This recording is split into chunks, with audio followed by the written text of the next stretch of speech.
ASUU is not asking for anything new. They are only asking the federal government to implement an agreement they signed in December 2020.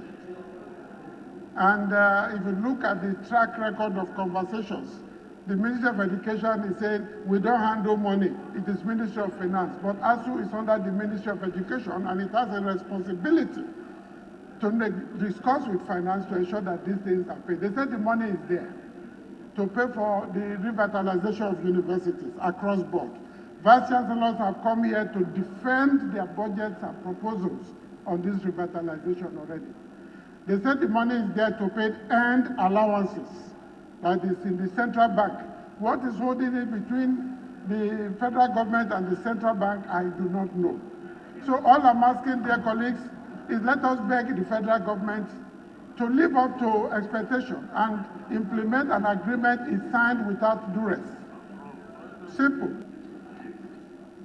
Mr. Speaker, I want to join Prof for him to have deemed it fit for this kind of motion to come on board.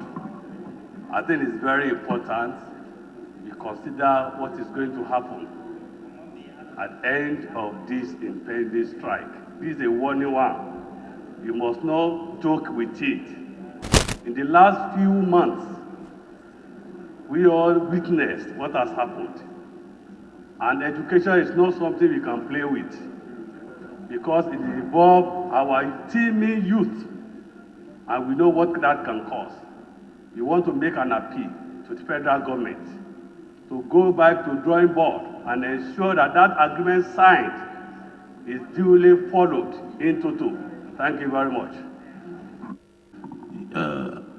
It's not about funding, that the funding is already there. And I think they're passing the buck between Minister of Finance, CBN, Minister of Education, or where the money is. It's a question of release, if I'm correct. Prof, is that correct?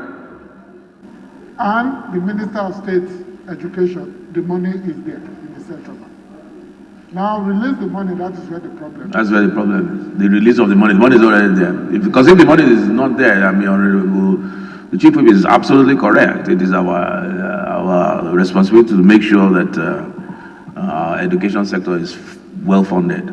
So if it's there, it's not to actually follow the money and make sure it's released.